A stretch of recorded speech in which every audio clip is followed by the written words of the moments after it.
no matter where we went after the storm hit, you'd find Vermonters who'd lost everything, who'd lost their homes, their belongings, everything materially that they cared about. And after I'd give them a hug and give them some support, they'd turn to me and say, "Governor, 9 times out of 10, there's someone across the road who got hit harder than I did, and I got to go help them out." And that's been the spirit of this recovery, remarkable generosity. When a community comes together, there is literally nothing they can't accomplish. Very often you'll hear a couple of old wives' tales, and number one of them is that during a disaster or a crisis, the people will panic. People will not panic. All the people are looking for is some direction and some leadership. Irene was worse than the flood of 1927. And so I think that all of Vermont turned out to help. A neighbor, right, one of the neighbors that were affected, like an hour later, just came with 2 other volunteers and pumped my basement. And I was just like, I just had to sit in the corner and cry, and I was grateful. I started getting reports from southern Vermont, where I was born and raised, from my brother, talking about places that he had just driven through in Windham County that he was describing to me around our farm as flooded out. And I said, "Jeff, that's impossible. There's not even much of a brook there."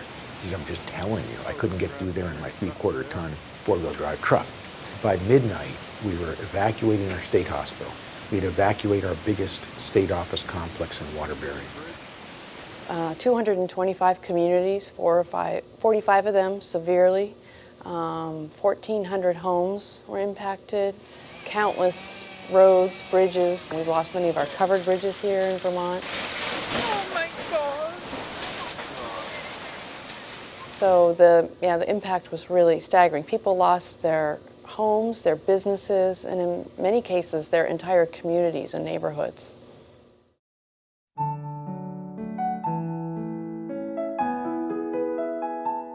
Long-term recovery is incredibly more complicated. It is incredibly complex, and it is long-term. Well, the long-term recovery conversations and community efforts really is an example where FEMA has the experience to come in and say to a state like Vermont, "Hey, this has worked in the past, and we think it could be applied to Vermont by your community-based local government volunteers that want to keep the rebuilding happening." And basically what it's allowed us to do is enter into a dialogue with communities, with our regional planning commissions, with our local select boards, with our mayors where we have them, and with our volunteer base to ensure that we are tailoring a recovery package for that community that makes sense for them. And that's really important. The Vermont Long-Term Disaster Recovery Group was created to both raise funds and allocate funds from the Vermont Disaster Relief Fund. The Governor and his office pulled together and helped incorporate our group, the Vermont Long-Term Disaster Recovery Group. And as part of that, the Governor got 3 appointees, and Vermont.gov, volunteer organizations active in the disaster, got 3 appointees to give the new board a real balance. Any new group, there's always a lot of challenges out there, and we've had our challenges because we're at the state level, and recovery starts at the local level. So we have local committees that have been set up, in some cases one-town committees, in other cases regions, counties, etc. So there's a number of different groups out there. In Vermont, small as we are, there's about 40, maybe even 50 other organizations we have to coordinate with. So that's a real challenge. We had a huge chore when our group was formed, in that we had to create our structure, our organization, our purpose from whole cloth. Nothing existed. Vermont.gov have the feet and the boots on the ground, and so we have seen physically and visibly what the needs are. Vermont.gov is voluntary organizations active in disaster, and really it's a group of groups that come together to respond to disasters when they happen. We had community meetings, and we brought partners to the table that had services or assets that they could use, or that we could use rather, to help these people. So we called these committee meetings together, and we brought together CAP agencies, we brought together Department of Human Service, the food banks, the Salvation Army, the Red Cross, Council on Aging, volunteer groups, churches, anybody who pretty much could give either a physical item or time to flood clients. The most important thing is it can't be like we are pushing things down. We really have to let things come up and deal with them together, not try to do something that we think is right without coordinating with the local community, because what fits in one community may not fit in the other community. The role of Upper Valley Strong is, first of all, to gather the groups that are doing work in response to Irene, bring us together and connect us, help us talk together, work better together, find resources together, and serve the people who were affected by Tropical Storm Irene more effectively. Some of these community groups started doing storm-related work that wasn't originally what they were doing, and we started tripping across each other a little bit, hearing about each other's work, communicating a little better, and then this has coalesced more recently into this more formal entity.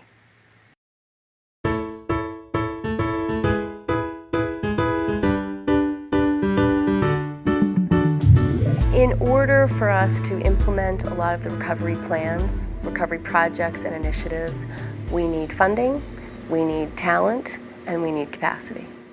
The state of Vermont, we feel, has an unmet need of about $30 million. Now that's information that we're getting from various long-term recovery committees, but that seems like a reasonable amount. So that's a huge challenge. So part of our role and part of the state's role is how do we come up with that, because those monies are not available at the state level.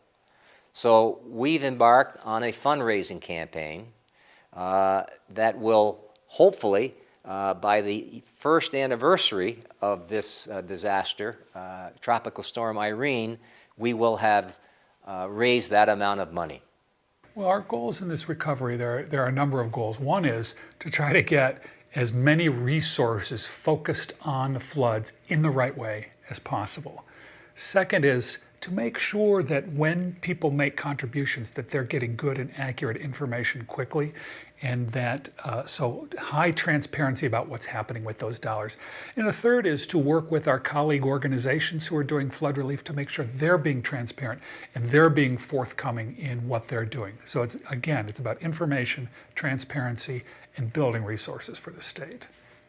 We've been trying to stay close in touch with what's being developed through the long-term community recovery committees at the local level so that we can bring those resources to help folks implement what they're planning.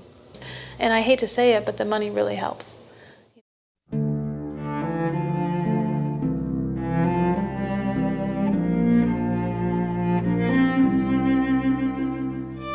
I think when we were first formed, our focus was more on, we thought we had to raise money and allocate money.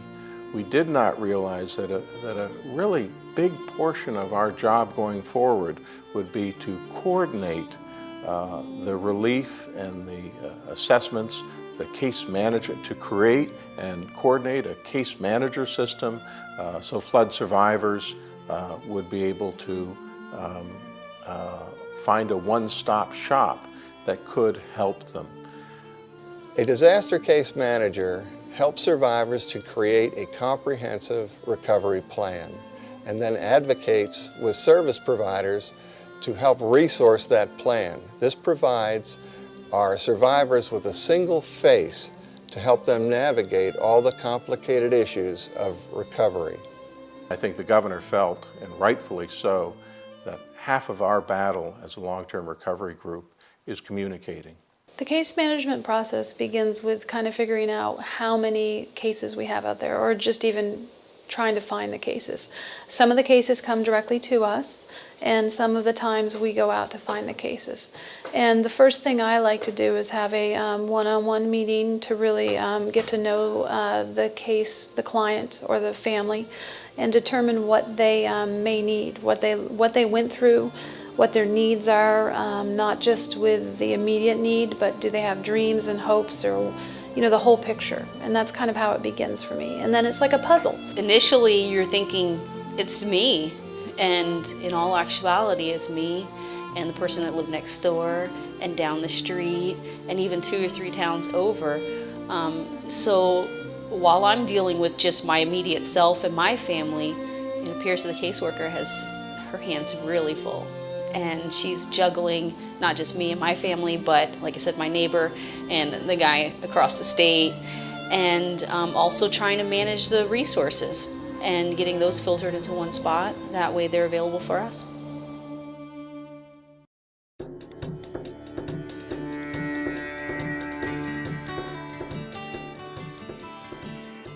The governor made it very specific that when we're all done helping Vermonters recover and rebuild from Irene, that we must continue to remain in place to wait for the next disaster, and we must raise some money that will be there waiting for the next disaster.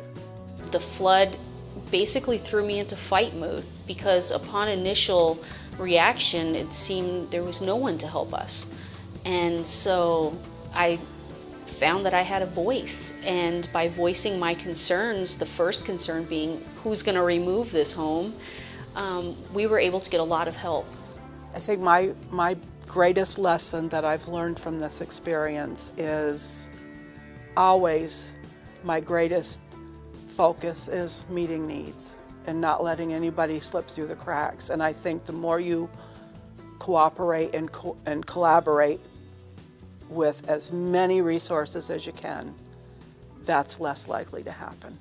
I think the greatest lesson is the need has been a reinforced lesson is that willingness to be flexible because those needs are always emerging, and so developing plans to meet those needs that are flexible enough to change and to move with the flow as it's happening has been a greatest lesson, and that really probably flows from the greatest challenge. We've developed a template for the local long-term recovery committees, and we work with the local communities in doing that. We sit at the table with them, whether they need a fiscal agent like we use the United Way, whether they need a lawyer, we have lawyers that are available, whether they need an accountant, we have an accountant available to help them through that process. We make it work pretty easily.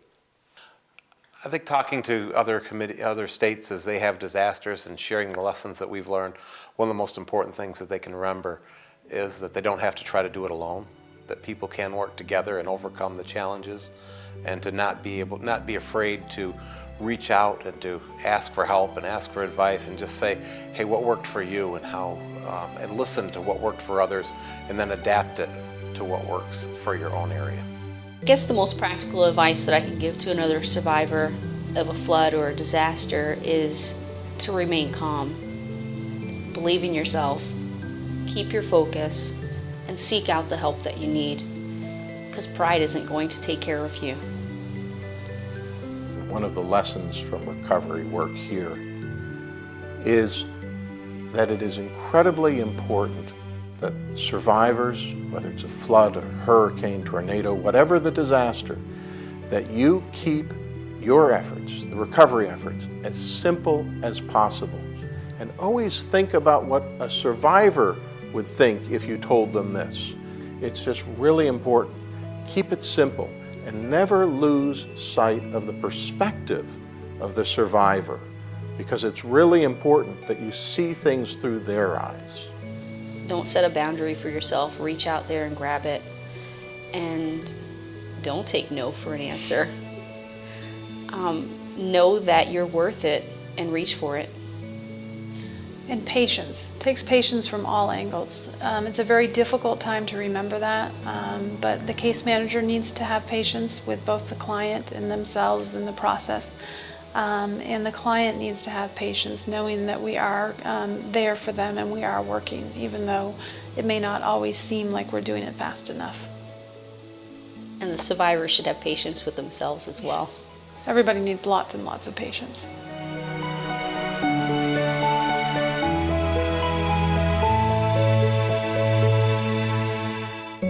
Vermont suffered a body blow with Tropical Storm Irene in 2011. And I guess my hope through the long-term recovery process is 3 or 4 years down the road, people look back and they know that they suffered through something of historic proportions, but they think of it as history, not as something that is still going on and something they're still battling, that the people who were the survivors have moved on with their lives.